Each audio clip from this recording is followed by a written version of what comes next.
Good morning বন্ধুরা, তোমরা সবাই কেমন আছো? আশা করি সবাই ভালো আছো। পরমৌসুমী ডেলি ব্লগ চ্যানেলের নতুন একটা ভিডিওতে তোমাদের অনেক অনেক স্বাগত জানাই। আজকের গণেশ চতুর্থীর অনেক অনেক শুভেচ্ছা, ভালোবাসা সব কিছু রইল তোমাদেরকে। তো চলো পুরো ভিডিওটা দেখতে থাকো, আশা করছি ভালো লাগবে। ভালো লাগলে লাইক, কমেন্ট, শেয়ার, সাবস্ক্রাইব করতে কিন্তু একদমই ভুলো না। আজকে সবাই সকাল সকাল ঘুম থেকে উঠে পড়েছে। আমি তো আজকের ভোরবেলা উঠেছি, 5টার দিকে উঠেছি। ভোর ঠিক না, তখন প্রায় সকাল সকাল। তো উঠে রান্না বান্না, ঘরের কাজ সমস্ত কিছু হয়ে গেছে। বরমশাইও আজকের একটু সকাল সকাল বেরিয়েছে। ও 7টা কুড়ি সোনারপুর লোকালটা ধরলো, ধরে অফিস গেছে। অফিস বলতে আজকের একটু অন্য জায়গায় গেছে, অন্য অফিসে। ওর অন্য অফিসে ডিউটি পড়েছে, তাই জন্য। তো যাই হোক, সে তো যাবে অনেক দূর, সল্টলেকে যাবে, তাই জন্য সকাল সকাল রান্না বান্না সব গোছানো হয়ে গেছে। আমার একদিক থেকে ভালোই হয়েছে, পুজোটা করতে পারবো আর কি শান্তি করে। ঘরের সমস্ত কাজ যেহেতু হয়ে গেছে, শুধু বিছানা গোছানোটা বাকি। পরম ঘুমাচ্ছিল, তাই ওটা গোছানো হয়নি। নে নে নে, তাড়াতাড়ি ওষুধটা খেয়ে নে। ওর সকালে খালি পেটে একটা ওষুধ আছে, দেখো তার কাণ্ড। ওষুধ খেয়ে নিয়েই খেতে বসে গেছে, একা একা থালা নিয়ে এসে খেতে বসেছে। তো ওষুধ খেতে একটু টাইম ওয়েট করতে হবে। এই হচ্ছে আমার আসল গণেশ। আমার আসল গণেশজি পড়া আছে তো। ওর আজকে 9:30 দিয়ে পড়া আছে। ও আসলে তারপরে আমার, হ্যাঁ আন্টি 9:30 বললো। ওষুধ খেয়ে সঙ্গে সঙ্গে খায়, একটু পরে খাবে। সে তো যাও, চলে যাও, যাও এসে খাবে, যাও। ওয়েট করতে হবে না, ওষুধ খেয়ে একটু। দেখো, পরমকে বলো খেতে দিয়ে দিয়েছি। আর কিন্তু কেউ বলবে না যে পরম না খেয়ে থাকে, খেতে দিই না পরমকে। এই দেখো, ভেন্ডি ভাজা করেছিলাম সকালবেলা, আর কুমড়ো আলু দিয়ে সয়াবিন দিয়ে নিরামিষ তরকারি আজকে। যেহেতু পুজো করবো বাড়িতে, তাই একদম নিরামিষ করেছি। কে আবু, তুই চলে গেলে ক্যামেরাকে ধরে দেবে? হ্যাঁ হ্যাঁ, স্ট্যান্ড লাগিয়ে পুজো করা যায়। তাড়াতাড়ি পড়ে চলে আসবি, ঠিক আছে? আন্টি পড়া কিন্তু তাড়াতাড়ি করে দেবে, ঠিক আছে? পরম তো পড়তে চলে গেছিলো, তাই জন্য আর ভিডিওটা কন্টিনিউ করতে পারিনি। ঠাকুর ঘরের ধোয়া মোছার কাজ সমস্ত কিছু কমপ্লিট হয়ে গেছিলো। ও আস্তে আস্তে, ও আসার পরেই আবার সাথে সাথেই ভিডিওটা কন্টিনিউ করলাম। কালকে দেখো পদ্ম ফুলটা নিয়ে এসেছিলাম, পদ্ম ফুলের কুঁড়ি অল্প অল্প ফুটে গেছে, কিন্তু কি বলো তো, পাপড়িগুলো খুলে গেল। তো কি আর করা যাবে, খুলে গেল, যতটা খুলে গেছে গেছে, আর যেটুকু আছে ওইভাবেই দেবো। আর ঠাকুরের মালা তৈরি হয়ে গেছে। আর দুর্ব ঘাসের যে বান্ডিলটা করতে হয় না, মানে বাইন্ডিং করতে হয়, ওটা এখনও হয়নি কমপ্লিট। ওইটা আমি এখন বসে বসে করছি। 7টা করে প্রত্যেকটা দুর্ব ঘাস নিয়েছি, টোটাল 28টা দিলে ভালো হয়। তো সেহেতু আমি প্রত্যেকটা বান্ডিলে 7টা করে করে দুর্ব ঘাস নিয়ে, আর এই যে আমরা এখানে দুর্ব ঘাস বলি, অনেকে মানে এটা অ্যাকচুয়ালি ভাষা হচ্ছে দুর্বা। তো ছোটোবেলা থেকে বলে বলে অভ্যাস হয়ে গেছে তো দুর্ব ঘাস, তাই জন্য দুর্ব ঘাস বলে ফেললাম। যাই হোক, এই 7টা করে বান্ডিল নিয়ে, আর মানে 7টা করে দুর্ব ঘাস নিয়ে এক একটা বান্ডিল, ওই যে মৌলি সুতোগুলো হয় না লাল, ওই সুতো দিয়ে বেঁধে নিয়েছি। এখন আমি ঠাকুরকে স্নান করিয়ে নেব, বাবা গণপতিকে স্নান করাবো, মানে অভিষেক করাবো আর কি। তো আমি তো দুধ নিয়ে আসতে পারিনি, দুধ পাইনি। তো পাইনি বলতে কি, দুধের সঙ্গে ঘি, মধু আর গঙ্গা জল দিয়ে মোটামুটি পঞ্চামৃত যেটাকে বলে, পঞ্চামৃত করে ধোয়ানো, মানে অভিষেক করানো হয়। বা গঙ্গা জল দিয়েও শুধু অভিষেক করানো যায়। তো আমি শুধু গঙ্গা জল দিয়েই অভিষেক করিয়ে নিলাম। আর আমার ঘরে এমনি লাল শালু কাপড় ছিল, সেই কাপড় কেটে ঠাকুরের গামছা মতো করে নিয়েছি, নিয়ে গা মোছাচ্ছি। একদম নতুন কাপড়। এমনিতেও বাবা গণপতিকে লাল কাপড়ের উপরে বসাতে হয়। আমি তো সেই আসন কাপড়, যেগুলো ভেলভেট কাপড় হয় না, ওই জরি বসানো, ওই কাপড় তো আনা হয়নি, মানে আনতে ভুলে গেছি বলতে কি, আমার কাছে আমি যে কালকের বাজেট নিয়ে গেছিলাম, সেই বাজেটের মধ্যে কুলোয়নি। মেন কথা এটাই, তো ভুলে যাইনি। তো যাই হোক, আমার ঘরে নতুন শালু কাপড় ছিল বলে এখানে শালু কাপড়টা কেটে সুন্দর করে একটা বই দিয়েছি। একদম নিচে তো বসাতে নেই, তাই জন্য বইয়ের উপরে সুন্দর করে বসিয়ে দিয়েছি। আর এদিকে বাবা গণপতিকে পইতে দিয়ে দিলাম। আর বস্ত্র হিসেবে লাল মৌলি সুতো দিতে হয়। তো বস্ত্র কেউ দিতে চাইলে দিতে পারে, আর না দিতে পারলে লাল মৌলি সুতো দিলেও চলে। তো দিয়ে দিয়েছি। একটা মালা করেছিলাম, মালাটাও দিয়ে দিলাম। এদিকে আমার সমস্ত কিছু সাজানো কমপ্লিট হয়ে গেছে। এপাশে লাল সুতো দিয়ে সুপরিত দিয়ে বেঁধে ঋদ্ধিমাতা, ওপাশে সিদ্ধিমাতাকে করেছি, মানে বানিয়েছি। আর আতপ চালের উপরে বসিয়ে দিয়েছি। আর বাবা গণপতিকে একটা পান, তার উপরে আতপ চাল, 1 টাকার কয়েন আর হলুদ দিয়ে বসিয়ে দিয়েছি তার উপরে। আর ঋদ্ধিমাতাকে সিদ্ধিমাতাকে চালের উপরেই বসিয়েছি শুধু। ঘরটাকেও সাজিয়ে নিয়েছি, তো ঘর সাজানো কমপ্লিট। ঘরটা আমি কিভাবে সাজিয়েছি সেটা আমি তোমাদেরকে পরে বলছি। এদিকে এখন বাবা মহাদেবকে অভিষেক করাচ্ছি। মহাদেবের মৃত্যুঞ্জয় মন্ত্র যেটা হয় না, ওং ত্রম্বকম যজামহে সুগন্ধিম পুষ্টিবর্ধনম উর্বামুগ্রকমিব বন্দনায় মৃত্যুর্মুক্ষী অমৃতম। তো এই মন্ত্রটা বলতে বলতে আমি স্নান করিয়ে নিয়েছি, নিয়ে গাটা মুছিয়ে নিচ্ছি। আর প্রভু গণেশকে অভিষেক করানোর সময় বলেছিলাম বক্রতুণ্ডায় হুম, এই মন্ত্রটা বলতে বলতে প্রভু গণেশের অভিষেক করিয়েছিলাম। এখন আমি প্রদীপ ধূপ সমস্ত কিছু ধরিয়ে দিচ্ছি, আর একসঙ্গে 5টা ধূপ দিলাম। আর এদিকে 5টা ফল, গোটা ফল দিয়েছি। আর প্রভু গণেশের তো পছন্দের জিনিস হচ্ছে লাড্ডু আর মোদক, তো এই দুটো হলে উনি খুশি থাকেন। তো কিছু পাওয়া যাক আর না পাওয়া যাক, লাড্ডুটা অবশ্যই দিতে হয়।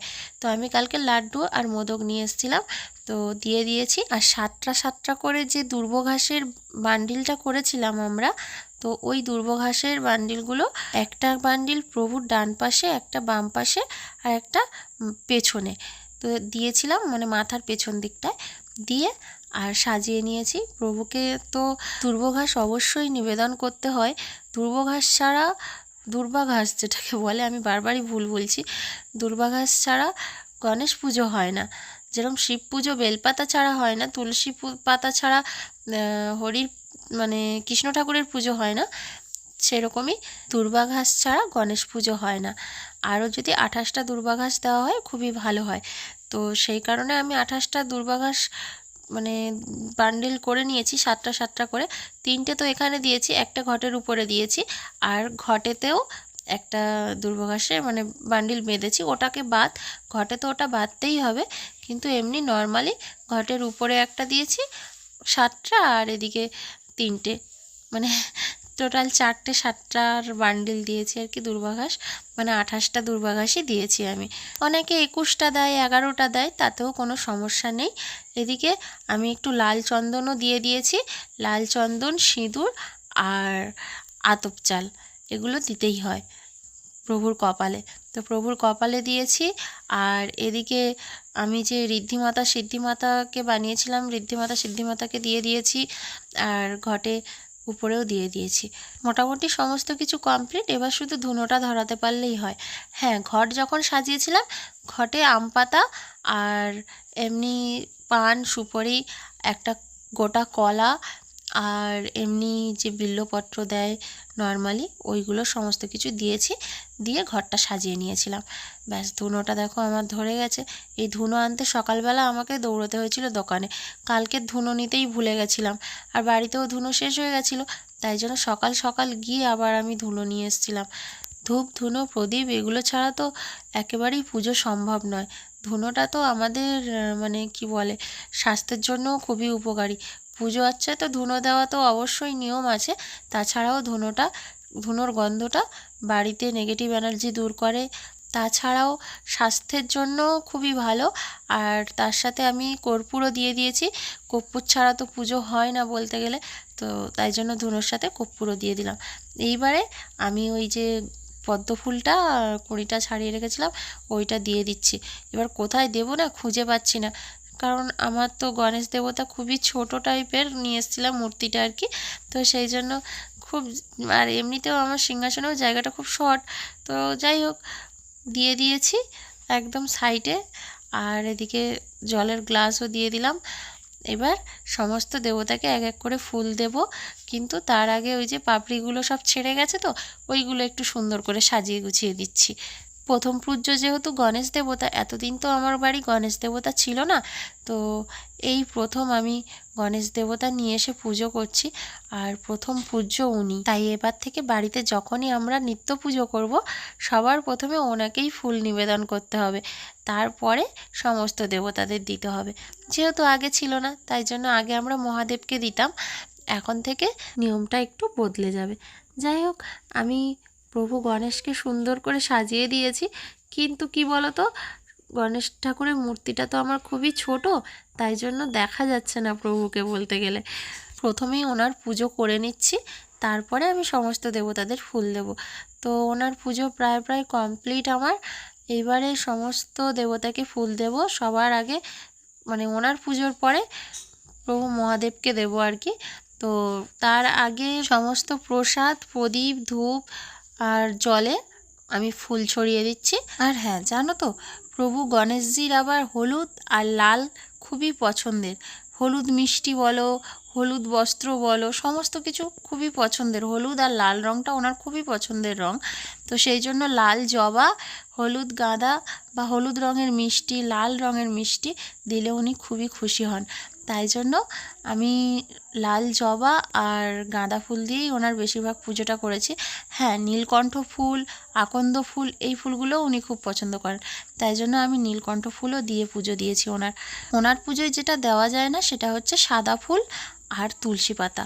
এই দুটো জিনিস ওনার পুজোয় দেওয়া যায় না, তাছাড়া সব কিছুই ওনার পুজোয় দেওয়া যায়। আমি গণেশ পুজোয় দুটো মন্ত্রই জেনেছি, তাই জন্য দুটো মন্ত্র বলেই আমি পুরো পুজোটা করেছি। একটা মন্ত্র হচ্ছে ওং শ্রী গণেশায় নমঃ, আর দ্বিতীয় মন্ত্রটা হচ্ছে ওং গণ গণপতায় নমো নমঃ। এর থেকে বেশি কোনো মন্ত্র আমার জানা নেই, আর আমি পুজো করেছি এমনি নর্মালভাবেই। আর পুজোর শেষে একটা মন্ত্র বলে আমি প্রণাম করেছিলাম, তো ওটা 108 বার জপ করতে বলা হয়েছে। তো আমি 108 বার জপ করতে পারিনি, আমি 3 বারই বলেছিলাম আর কি। যাই হোক, পুজো আমার মোটামুটি কমপ্লিট হয়ে এসছে। সমস্ত দেব দেবীদের ফুল দেওয়া হয়ে গেছে, সবার পুজো হয়ে গেছে। আর হ্যাঁ, আমি যে 5 রকমের ফল দিয়েছি, গোটা ফল, তাছাড়াও পঞ্চদেবতার নামে আতপ চাল আর বাতাসা দিয়ে একটা ডালা মতো তৈরি করে নিয়েছিলাম। আমার পুজো কমপ্লিট, এবার পরম পুজো করে নিচ্ছে। যেহেতু বেশিরভাগ নিত্য পুজো বাড়িতে ওই করে, আর এছাড়াও ও সেই কালকের থেকে গনু দাদাকে আনতে যাব বলে পাগল করে দিচ্ছিল। সেহেতু গনু দাদার পুজো ওকেও তো করতে হবে, তো মানে ও পুজো করতেও চেয়েছে নিজে মন থেকে, তাই ও ওর মন থেকে যে ঠাকুরকে যে ফুল দিয়ে দিতে চাইছে সেই ফুল দিয়েই পুজো দিচ্ছে। শুধু বলেছিলাম গণেশ ঠাকুরকে সাদা ফুল দিতে নেই, তাই জন্য গণেশ ঠাকুরকে লাল ফুল দিয়েছে। যাই হোক, সমস্ত পুজো তো আমাদের কমপ্লিট হয়ে গেল, আর একটার মধ্যে ভালো যোগ ছিল, আমাদের একটার মধ্যেই পুজো কমপ্লিট হয়ে গেছিলো। দেখো, সমস্ত সাজিয়ে গুছিয়ে দেওয়া হয়েছে। কেমন লাগছে বলো তো? খুব সুন্দর লাগছে না একদম ঠাকুরের আসনটাকে? আর এই হচ্ছে আমাদের গণপতি বাবাজি। গণপতি বাবাকে কেমন লাগছে দেখো, কত সুন্দর দেখতে লাগছে, কিন্তু পুরো চাপা পড়ে গেছে ফুলে।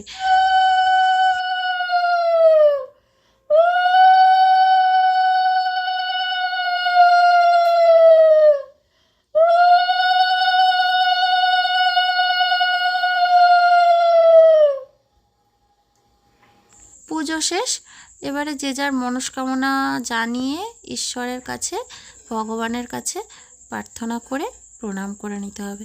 তো আমি তো প্রণাম করে নিলাম, আমার পুজো কমপ্লিট। এবার পরম এসে প্রণাম করে নেবে। তবে এখন একটা কাজ বাকি আছে, ঘরে পুরো ধুনো দেখাতে হবে। তো ধুনোটা তো এতক্ষণ এমনি নর্মালি জ্বলছিল, এখন আমি সারা ঘরে ধুনো দেখিয়ে নিচ্ছি। তো গাইস, পুজো শেষ, আর আজকের ভিডিওটা এখানেই শেষ করছি, না হলে অনেক বড় ভিডিও হয়ে যাবে। তো চলো, আবারও পরে দেখা হচ্ছে। আজকের মতো সবাইকে টাটা।